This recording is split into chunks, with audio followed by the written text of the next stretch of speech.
Here today to bring you the lessons of Paramhansa Yogananda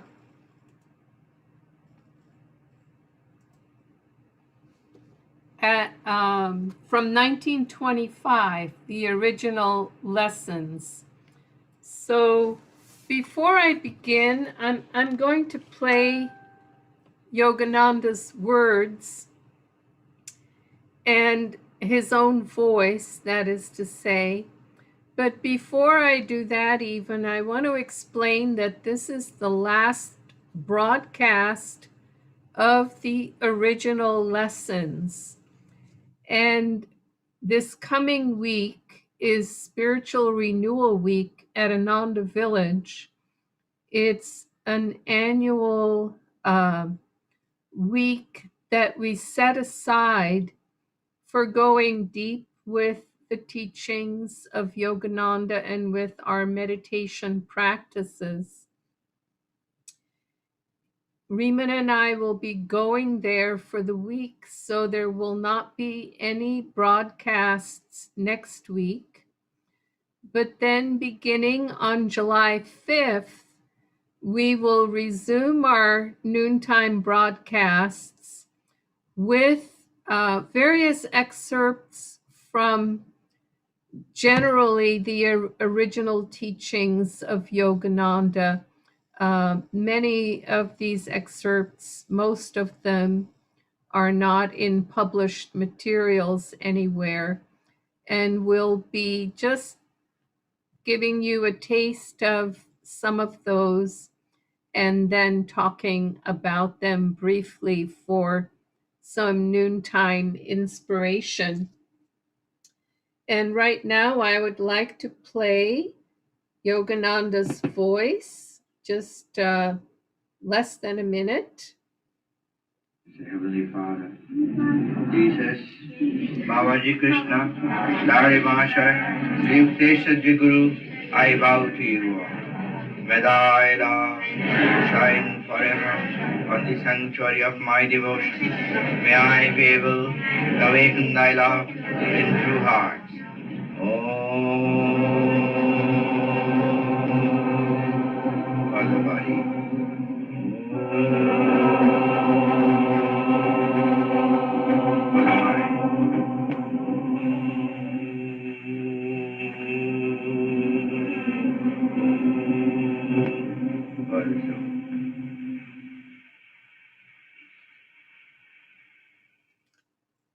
It may have been difficult to hear, but with the three ohms at the end, he said Om for the body, Om for the mind, Om for the soul.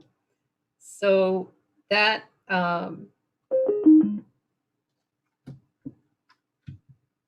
gives it a perfect entree into the section, the last section on the original lessons, lesson 6, that I want to talk about in the advanced super cosmic science course.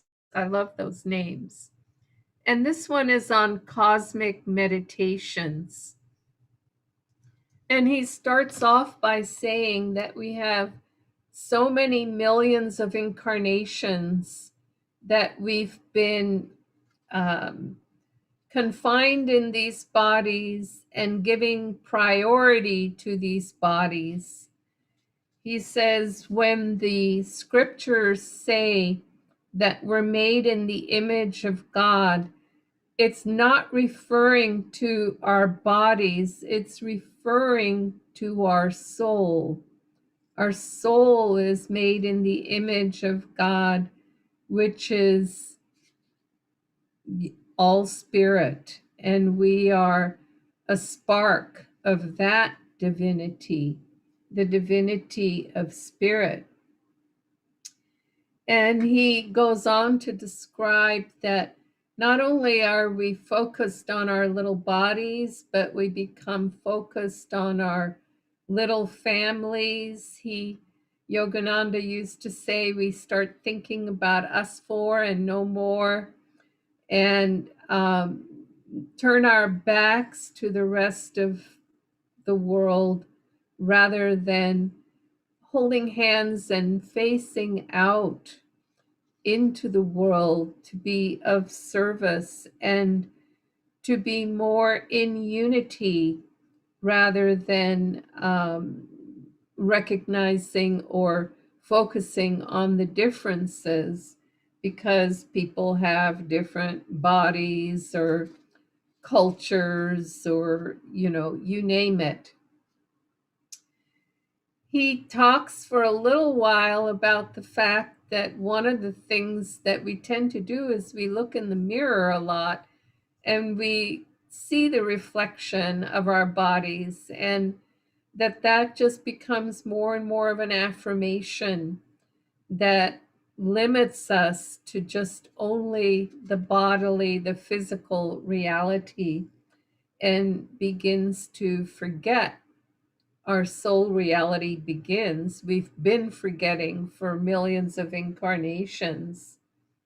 He says that's why the meditating aspirant must do away with the little body attachments.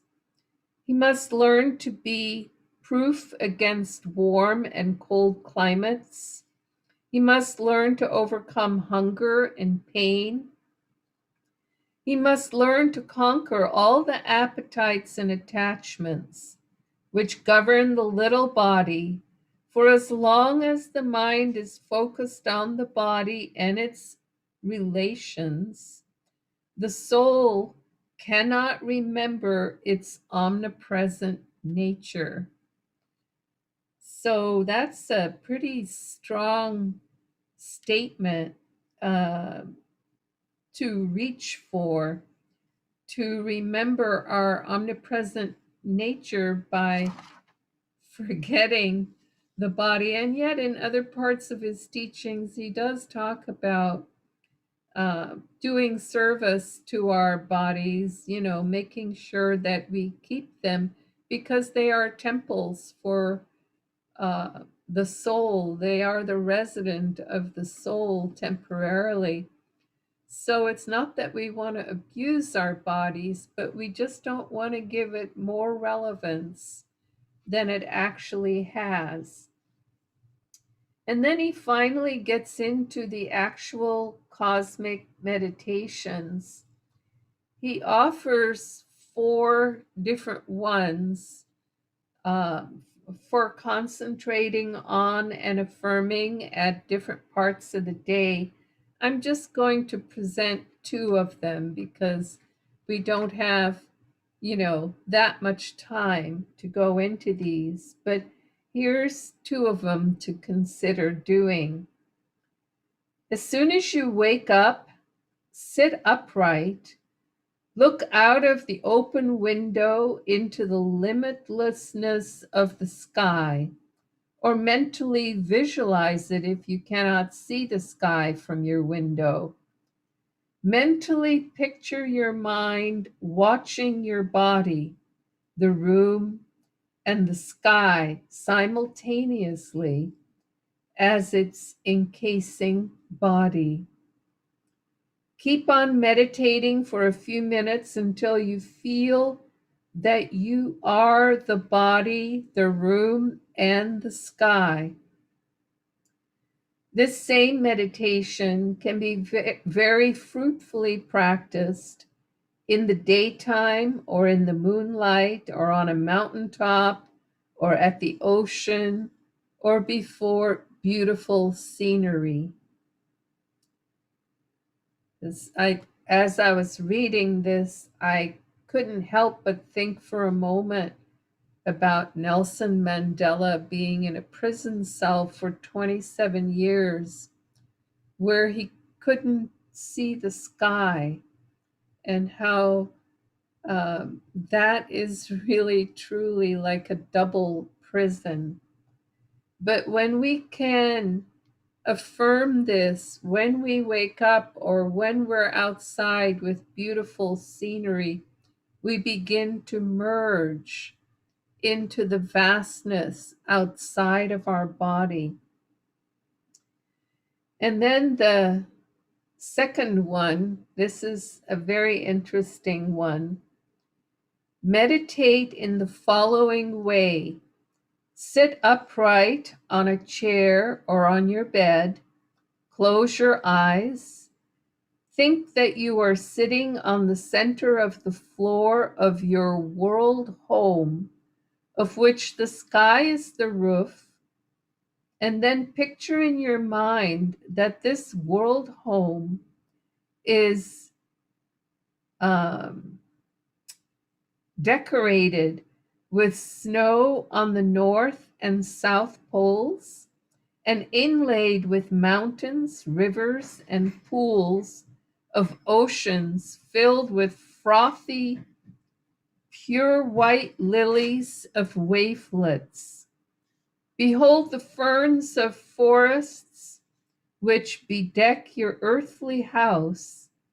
Now behold in your mind's eye all your relative nations, races, families, your loved ones, friends, and so forth, gathered around you, playing the drama of life on the stage of time.